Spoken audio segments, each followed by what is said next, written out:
Good afternoon, everyone. Welcome to our Research and Development Tax Credits webinar. Now, a little bit about our company. KBKG was established in 1999. We have offices across the U.S., including Illinois, Pennsylvania, Arizona, Ohio, Georgia, New York, Texas, and Pasadena, California, where we are headquartered. We provide turnkey tax solutions to CPAs and businesses. Our engineers and tax experts have performed thousands of tax projects, resulting in hundreds of millions of dollars in benefits for our clients. Our team is a diverse mix of tax specialists, attorneys, and engineers from various disciplines. This combination of talents allows us to be the best at what we do and maximize results for our clients. KBKG is a preferred provider for thousands of CPAs across the country. Now I'm going to introduce our presenters. Paul McVoy is the director in KBKG's R&D Tax Credit consulting practice. He has more than 10 years in public accounting, leveraging previous tax compliance and tax provision work experience to provide focused and thoughtful advice regarding the research and experimentation activities for his clients. Paul has managed research credit studies and consulted for numerous companies throughout the country, working closely with engineers, scientists, software developers, and C-suite personnel in a wide range of industries. He has successfully represented clients in tax controversy related to their research credits claims. Industry experience includes, but is not limited to, venture capital, software development, aerospace and defense, semiconductor, gaming, food and beverage, architectural and engineering, cosmetics, pharmaceutical and biotechnology, and medical device. Michael Maroney is the senior manager with KBKG and advises clients on tax matters related to federal and state research and development tax incentives. He has 20 years of experience working on tax reviews ranging from sophisticated multi-year claims to short-term consulting projects. He has advised numerous Fortune 500 clients across a variety of industries, including aerospace and defense, manufacturing, agricultural, pharmaceutical, communications, industrial products, consumer goods, and software technology and energy. Now I'd like to turn the presentation over to our speakers. Thank you, Diana. On this slide, we provided an agenda on what we're going to cover today. We'll start with a brief legislative update. Next, I'll discuss the R&D credit opportunity. Then we'll cover the tax definition of R&D activity. I'll explain the two calculation methods and walk through a couple of examples to show the mechanics. We'll wrap up discussing tax planning and audit strategies. And finally, I would encourage you to submit your questions in the chat box, and we'll try to answer as many as we can. So let's get started. The Section 41 credit for increasing research activities was originally enacted in 1981.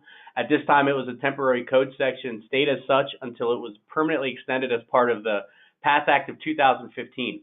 The Section 41 credit is a federal statute. However, most states offer some form of research credit that borrows from the federal statute. Although there are billions of dollars worth of research credit claims each year in the United States, there are still billions of dollars of credits that go unclaimed.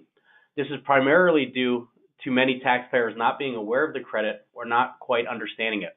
This webinar will attempt to clarify some of the nuances of the R&D tax credit.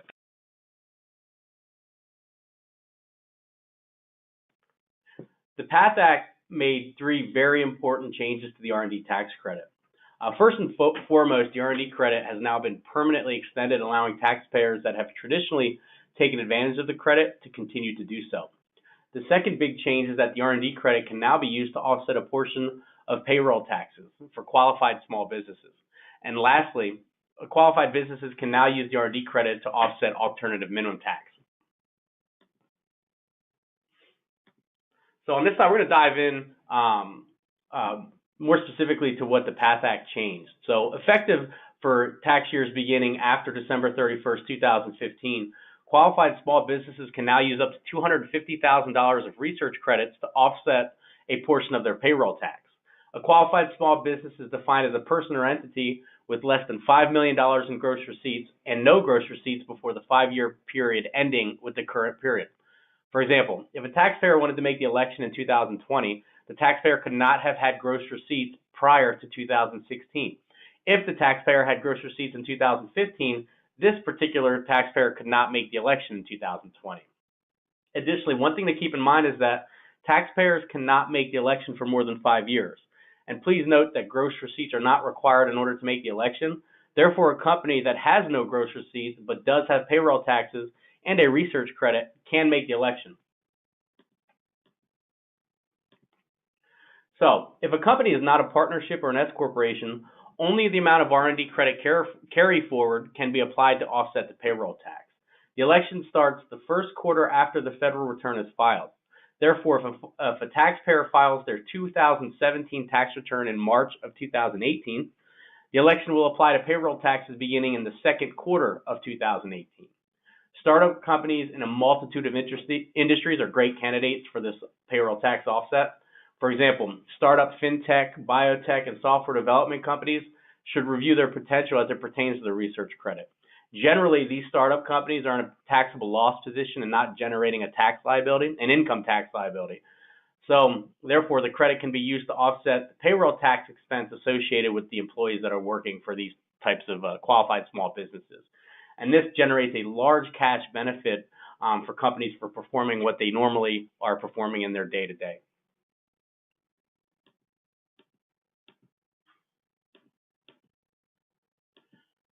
So here's an example of how the payroll tax election can help a qualified small business. In this example, a software developer began operations in 2015. The company is comprised of 15 individuals and is not expecting any gross receipts until 2017. In 2016, the company had 0 gross receipts, qualified wages of $2 million, resulting in R&D credits of $200,000 and a payroll tax liability of $125,000. This company will file their 2017 tax return in March of 2018. As such, prior to the PATH Act, this taxpayer could not have claimed any research credit, but will have the ability to use the credits on a carry-forward basis once they generate some taxable income. Now, due to the legislative changes related to the PATH Act, they'll be able to offset the qualified portion of their payroll taxes in the second quarter. One item that comes up a lot in our experience with different engagements is that there's a question on whether or not they can use any carry-forward credits on subsequent quarters. And the answer to that is yes. Any unused credits will be carried forward to subsequent quarters until it's exhausted.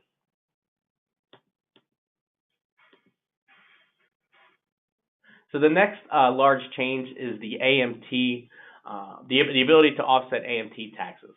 The AMT provision in the PATH Act is very valuable to taxpayers. Prior to the PATH Act, research credits could not be used to offset alternative minimum tax.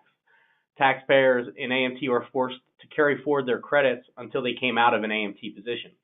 So eligible small businesses, which are defined as having less than $50 million in gross receipts in the previous 3 years, can now use the credit to offset AMT for tax years beginning after December 31st, 2015. Some on this call might note that this provision is similar to the previous small business provision that was enacted in 2010. One other item to note is that the AMT reduction is not available to publicly traded companies. So this is an example of the R&D credit and its impact on AMT. So prior to the PATH Act, taxpayers that generate an AMT liability could not use this research credit to offset their income tax liability. In this example, the taxpayer generated a research credit of $300,000. Their tax liability is comprised of $158,000 of regular tax liability and $23,000 of AMT liability, which amounts to $181,000 of total tax liability. This taxpayer would not have been able to use any of their research credits in 2015 to offset that liability and would have to have carried forward the entire amount. So moving forward to the next example, this shows for tax years beginning in 2016 how taxpayers in AMT can now use those research credits to offset their tax liabilities. In this example, the taxpayer generated $331,000 in research credits. Their tax liability is comprised of $188,000 of regular tax liability and $31,000 of AMT liability, which results in $219,000 of total tax liability. So after applying the Section 38 limitation rules, as well as the new rules generated by the PATH Act, the taxpayer may offset $178,250 of tax liabilities. So keep in mind that prior to the PATH Act, the taxpayer would have had to carry forward all of the credits, and now under the new rules, they're able to offset a large chunk of their tax liability. One thing to keep in mind before we get to the first polling question is that companies that are conduit entities or pass-through entities are able to pass through these research credits to the end users, the shareholders, who can use it to offset their AMT liability if they're in that position. So let's dig into what the R&D credit opportunity is. The Section 41 credit is a general business credit, so as such, it provides a dollar-for-dollar reduction in a taxpayer's income tax liability. Pass-through entities, as Paul mentioned, such as S-corps and partnerships, can also claim the credit. Benefits in that instance would flow through from the S-corp or the partnership to the individual shareholders on each shareholder's respective K-1. And then any unused research credits can be carried back 1 year and then forward for up to 20 years until exhausted. Now this chart represents the total amount of federal R&D credits that have been claimed since 2005, and it's estimated that nearly 15 billion of R&D credits will be claimed by companies in 2016. This slide's actually a year old. We're now in 17, so we estimate that that over $15 billion of R&D credits are going to be claimed for the 2017 tax returns. Now this chart represents the size of the businesses that are claiming the federal R&D credit. About 87% of companies that are claiming the credit have revenues in excess of $100 million, while the remaining 13% is split between companies with revenues less than $100 million and less than $10 million, respectively. One thing I want to point out is that there is no cap on the amount of the credit at the federal level, so I encourage you that if you have a client who can benefit from R&D credits, to make sure that they are aware. With changes that have resulted from the PATH Act, I anticipate that the small and mid-sized companies are going to begin claiming a larger share of this credit going forward. So it's a great time to revisit this with your clients. Now, the federal R&D tax credit offers roughly 6.5 cents for every dollar spent on R&D activities. In addition to the federal credit, many states also offer R&D tax incentives as well, mostly for R&D taking place within that state. These are only a few examples of the state credit options. The methodologies vary, but most follow the federal calculation with slight variations on the credit rates, the refundable nature of the credit, as well as any carry forward or carry back provisions. As of this year, these are the states offering an R&D credit. Most of these offer a credit on the same qualified expenses claimed for the federal credit and may be claimed in addition to the federal credit. So if you or your clients are conducting R&D within any of these states, make sure you're looking into this valuable benefit. I've highlighted 3 states on here that I want to address separately: Arizona, Illinois, and North Carolina.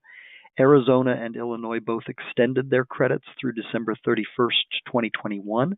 Illinois' credit had expired on December 31st, 2015, but this extension applies retroactively to include 2016.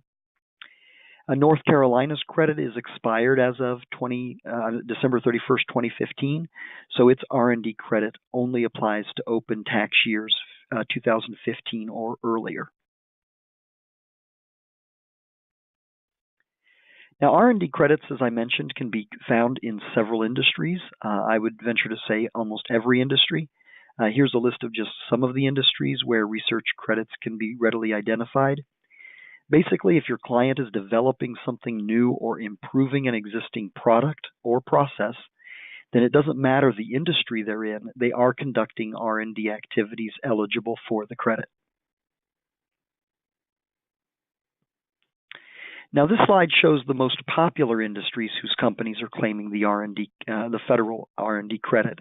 It's probably no surprise that manufacturing leads the pack, followed by software developers and engineering and scientific services. If your client falls within any of these industries, there may be a great benefit here.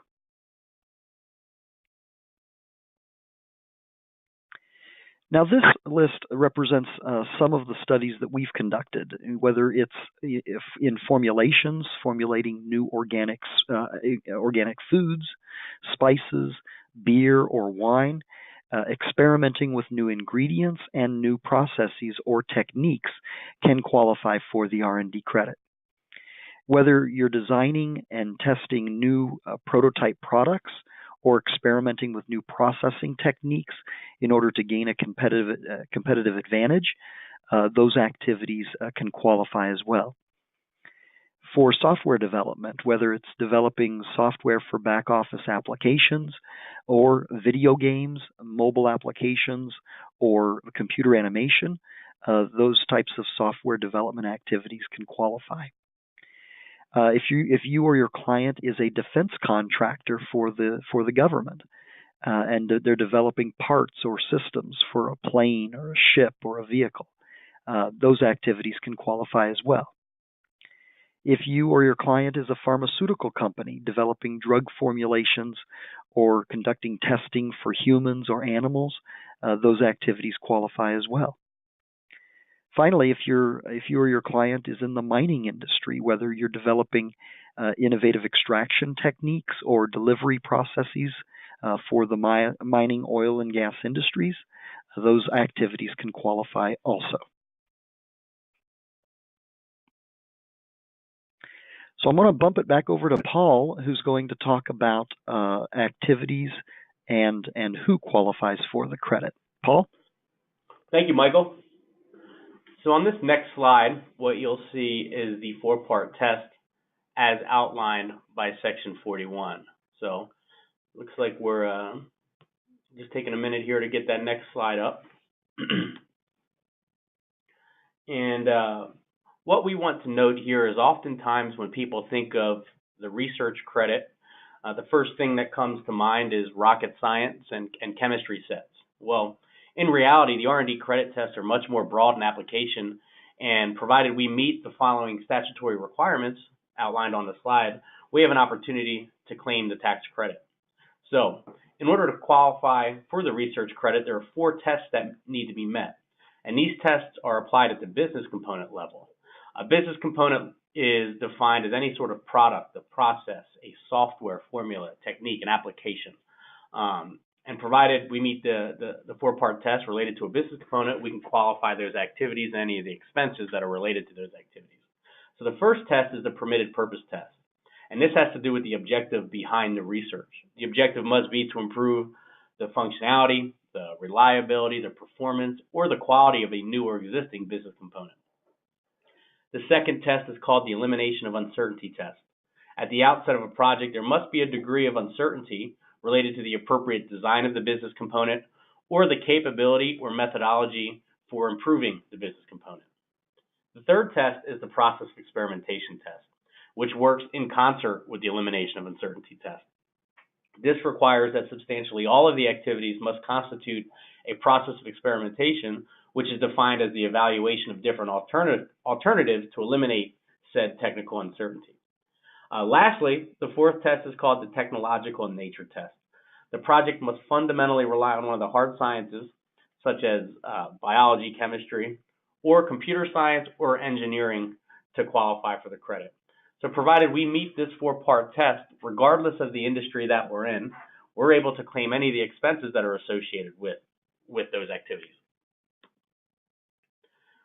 So on the next slide, we're highlighting the 3 major expense categories when it comes to generating an R&D tax credit. What you'll see is qualified wages, which are generally defined as the qualified portion of an employee's W-2 Box 1 amount. Qualified supplies, which are items that are used or consumed during the research process. For example, if we use any sort of materials when building a prototype.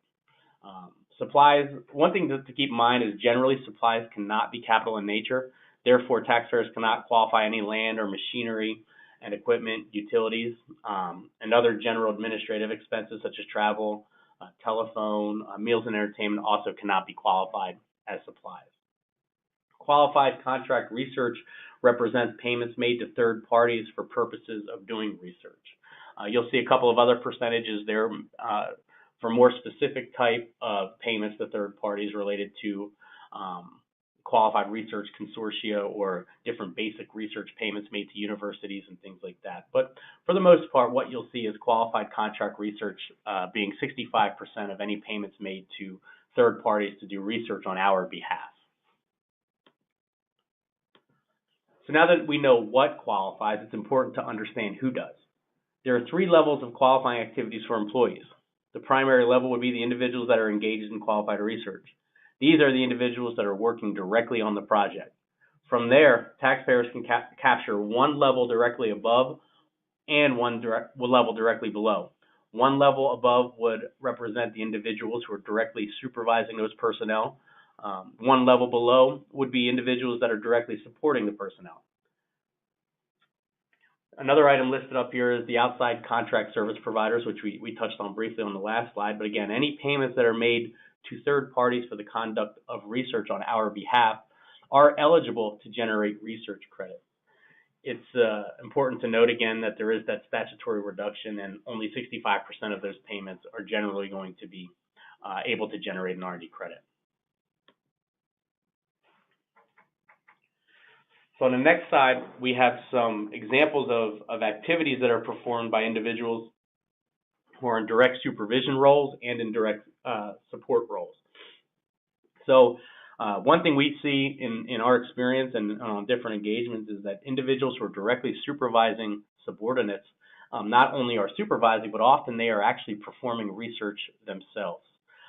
For example, anytime they're reviewing technical designs or providing feedback on any sort of appropriate design of the given product or process that we're trying to improve, that not only qualifies as direct supervision, but also as direct research. Some people ask, well, what does direct support look like? Well, let's say we have an individual who's typing up lab results for experiments that were done by our R&D team. That would qualify as direct support. Anytime we're putting together R&D data that's going to be used for future experiments, or even prototyping different machines. Sometimes we have, in our companies, we have machine shops that are putting together prototypes to help our R&D team come up with new and improved products. That would also qualify as direct support. So on the next slide, we have some additional examples of what qualified activities are. So one thing to keep in mind is the determining factor for qualification is the nature of activity to which the expenditure relates. Qualified research activities were defined by that 4-part test. So as long as we're developing that new product, that new process, the new software, new app for the phone, provided we're doing work that's related to the design of that, to improving the design of something that has been produced in the past, we'll meet the 4-part test. So one item that I think is important to cover as well is that we don't have to be coming up with new testing methodologies. Testing and experimentation can include computer modeling and simulation. If we're using a tried and true methodology for our process development, think the agile software development or waterfall techniques, that is a great example of working through the scientific methodology to come up with a new product, a new functionality within an existing product that would most likely generally be qualified from an R&D standpoint. The other thing to note on this slide is at the very bottom, it says success is not required. So one of the only times it's okay to fail when trying to come up with a new product and further the business is when it comes to the R&D credit. So if we didn't actually create that new process or that new product or formula, we can still take those costs that went into that development and claim the R&D tax credit for that. So in the next few slides, we'll talk about non-qualified activities. And I'll just highlight a couple of the large ones that seem to come up on a regular basis. So anytime we are performing activities that are outside the United States or one of its territories, that R&D will not be qualified in nature. For example, if we are outsourcing some computer development to Argentina or to the Ukraine or to anywhere that's outside of the U.S., we're unable to claim wage QRE for that, and for that matter, any contract research QRE subject to the statutory reduction. Reason being is this is a U.S. Incentive, and they want to incentivize companies who are performing R&D and hiring very technical and smart individuals to further the intellectual property of the United States. Another item to keep in mind here is that any funded research where we're paying somebody else for their intellectual property would not qualify for R&D credits. We must not only bear the economic risk, but also retain the rights to the results of the research in order to claim the credit. So that might be a bit out of scope for this webinar, but it is something to keep in mind. If we're doing work that's on that the contractual terms are level of effort, cost plus certain profit percentage, time and materials versus fixed fee, those are things we need to consider to determine whether or not we're eligible to claim the R&D credit for the activities that would qualify under normal circumstances. So the next slide highlights research after commercial production. So let's say we come up with our new prototype and we're able to sell this prototype now to the market. One of the major items that impact a lot of companies is how we're going to manufacture this. We can do it in a test laboratory, we can run beta runs and pilot runs, but to commercialize it on a large scale requires taxpayers to go through experimentation in order to do so. So anytime this occurs, what results is the commercial production represents its own business component. So we separate the prototype from the actual process of producing that prototype. We have two business components that have to meet the four-part test in order to claim the expenses associated with it. So just because this says anything that happens after commercial production does not qualify, it's important to note that as long as it meets the four-part test on its own merits, we can still qualify the time associated with scale-up and different trial production runs and things like that. All right, so let's talk a little bit about the calculation examples and methods. The credit, the R&D credit, and this is for the regular credit, is the sum of 20% of the company's QREs, that's qualified research expenses, over a base amount, plus 20% of basic research payments. These are payments that are made to tax-exempt organizations performing research on your behalf. Think of things like universities, scientific research organizations, etc. Plus 20% of payments made to energy research consortia. These are tax-exempt organizations also, but these are performing energy research, and they're typically funded by a small group of taxpayers with an interest in the results of the research. Now, the credit is based on the qualifying activities that are conducted by the company or those performing research on its behalf. It's primarily a wage-based credit. In other words, the U.S. Treasury reports that on average 75% of the credit is generated from employee wages. And the credit is incremental in nature. So what that means is that you get the credit on the increment of your credit year qualified expenses over a base amount. So the larger that increment is, the larger your credit.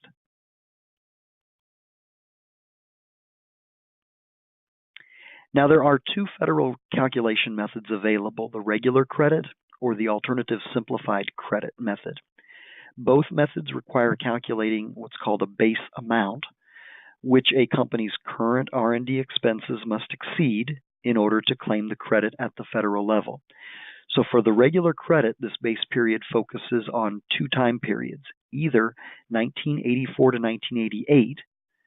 Alternatively, if the company was not around during that time or they weren't performing R&D during those years, then the base consists of activity occurring after 1993. For the alternative simplified credit, the base amount involves only the 3 prior years' expenses.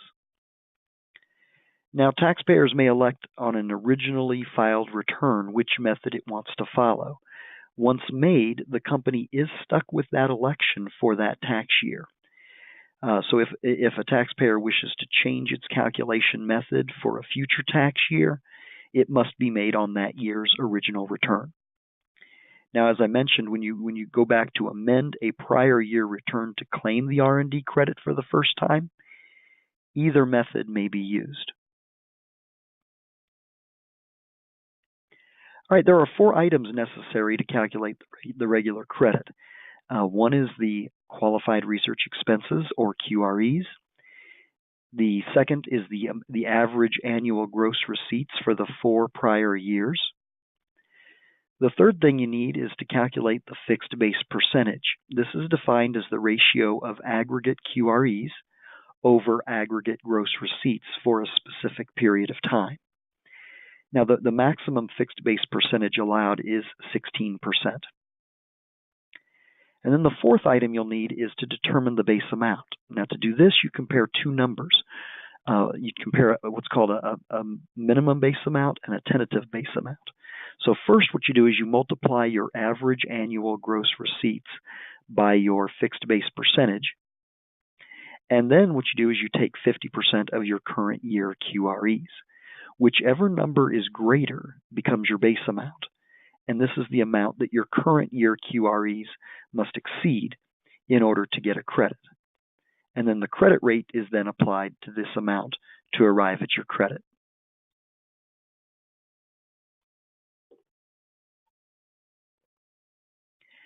So this is an illustration of a fixed base percentage calculation. This assumes a base period in the years 1984 to 1988. This means that the company was conducting research activities in at least 3 of the 5 years during this time period. So to calculate the fixed base percentage, we total up the QREs for these 5 years and divide by the total gross receipts for the same period. For members of a controlled group, QREs and gross receipts for each member must be included in this calculation. So in our example, the fixed base percentage is 2.3%.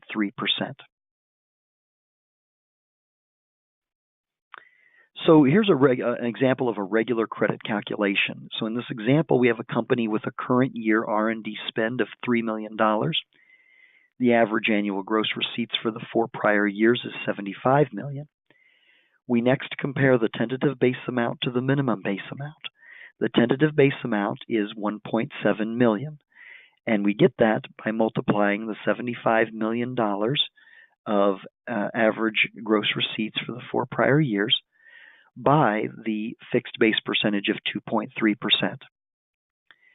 Now, comparing this to the minimum base amount, which is the $3 million in QREs multiplied by 50%, we see that the tentative base amount is larger, therefore we use that as our base amount.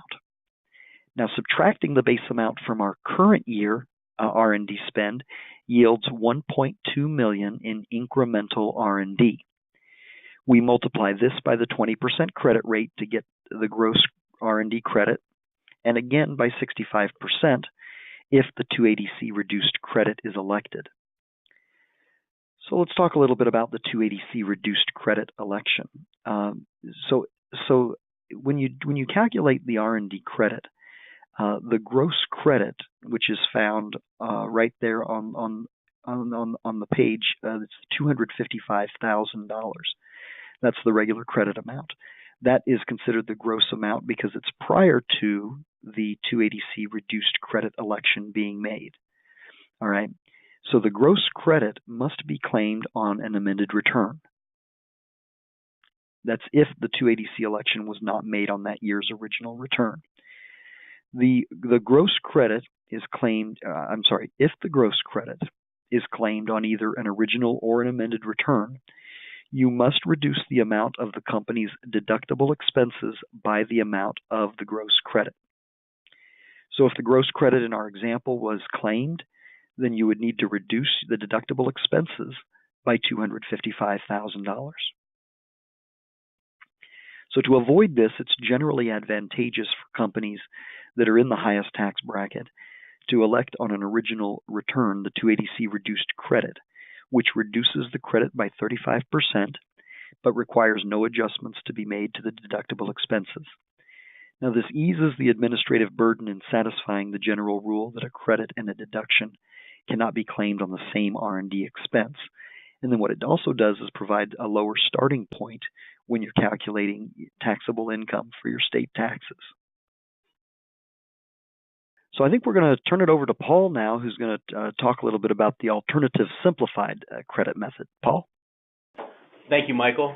Again, we're going to talk about the ASC method, or the alternative simplified credit methodology.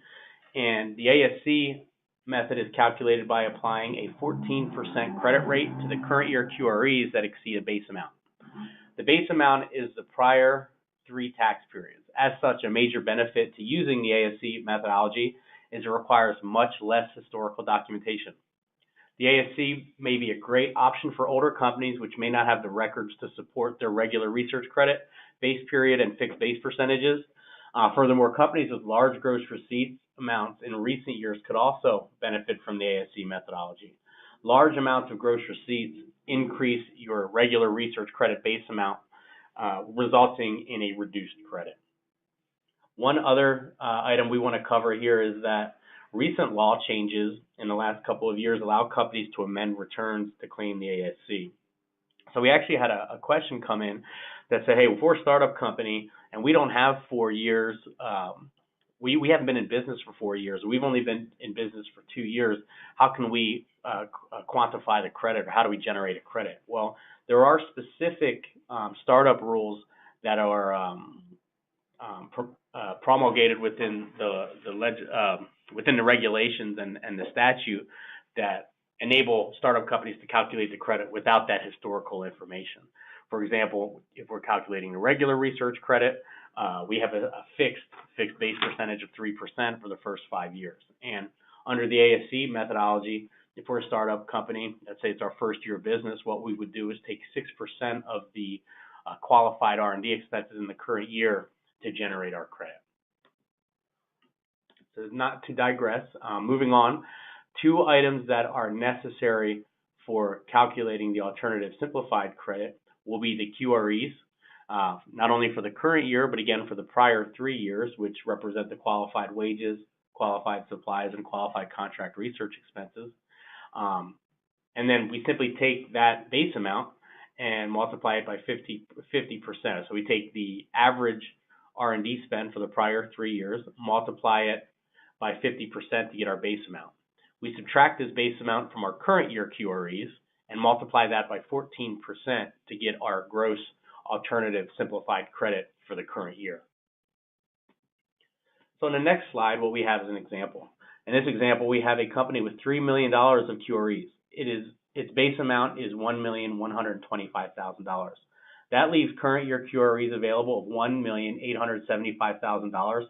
And when we apply the 14% credit rate, and we get an alternative simplified credit of $262,500. If we elect the 280 cap C reduced credit, which basically multiplies our credit by 65%, the resulting credit is $170,625.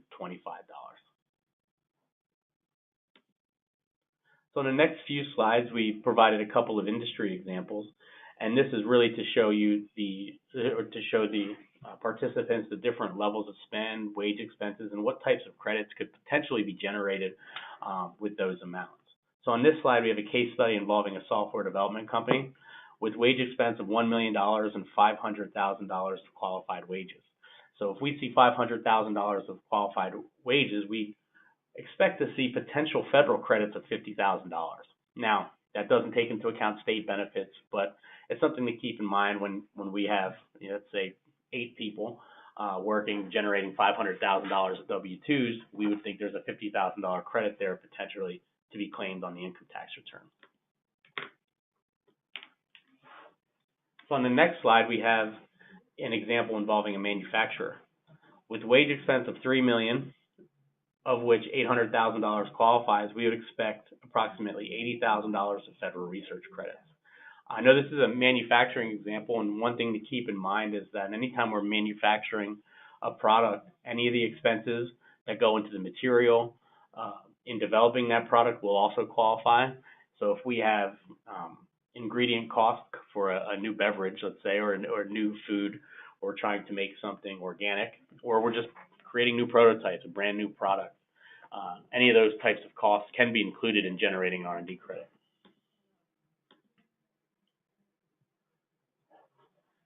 So in this example, we have a food manufacturing company with wage expenses of $2 million, of which $600,000 qualifies.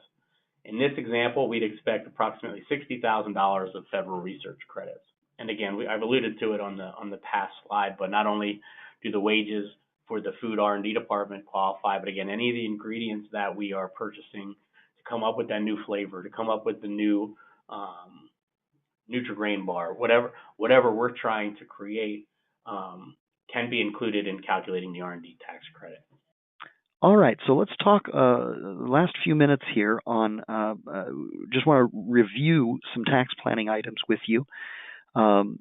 We talked about electing 280C on a timely filed return. Again, what we recommend our clients do is to run the calculation of both ways, with the 280C election and without the 280C election, and see which one is, puts your client in the best taxable position. So it's not just an automatic thing to elect the 280C election. So run it both ways. Also, if the client is in a flow-through entity and they are not in the highest tax bracket, then you may not want to elect the 280C election. So again, a reason to run it with both scenarios. Also, if we had talked about going back and amending closed or open tax years, well, if in a closed tax year your client is in a net operating loss, you can actually go back and adjust the carry forward. So you can actually claim the credit and then adjust any carry forward amounts for that year that was in a net operating loss. Again, AMT used to be an issue prior to 2016, but beginning in 2016, the credit can be used to offset AMT. So, no longer is that a barrier for companies and individuals wanting to claim the R&D credit. So a couple of things that about IRS audit considerations that I want to share with you is that Treasury does have an audit technique guide that is publicly available. It focuses on the areas that are commonly looked at under audit. So when you're considering a provider to provide R&D credit services, you're going to want to make sure that whatever deliverable, whatever final report that you're getting addresses the major areas that are commonly looked at under audit. Number two, the second item there is IRS continues to target the use of estimates. So you want to make sure that if you are using estimates, that they are backed up with some hard numbers. And that the methodologies that you use to identify qualified expenses and the qualified activities that generated those expenses is a sound methodology. All right. Now, courts have ruled multiple times that credible estimates may be used. So again, it's not that estimates can't be used, but don't rely on the sole use of estimates without some kind of reasonable methodology or use of numbers and such to get to those estimates. In other words, it's got to make sense. It can't just be a stick your finger in the air and put down a number. Also, oral testimony, so long as it's credible, can be relied upon to determine qualified activities surrounding the projects. The third item that the IRS looks at and looks at very closely is supporting documentation. So documentation supporting the R&D activities as well as the expenses, how the expenses and the QREs were generated. All right, so to that extent, this is the last slide. This is just for illustration purposes more than anything else. Here are three phases of development: concept generation and design, testing, and recording or documenting of test results. So these are the types of documentation that we typically will ask for during our studies. And one thing I want to make sure is that what you want to do is you you want to build that nexus between the qualified projects and the activities that lead to those expenses. Also, if you have highly qualifying individuals or highly paid individuals, you want to make sure that you're building a documentation package as evidence of their involvement in the R&D process. So not just what projects were the biggest projects of the year and kind of building a documentation around the project, but highly qualifying individuals could be an audit risk. They could be an area of focus under audit, but also highly paid individuals. One last thing I'll say is that if you have highly qualified individuals that are high up the food chain, like in the VP area, or C-suite personnel who are qualifying at a high percentage, you're going to want to make sure you're documenting around that as well. And with that will end our presentation. Thanks everyone for joining.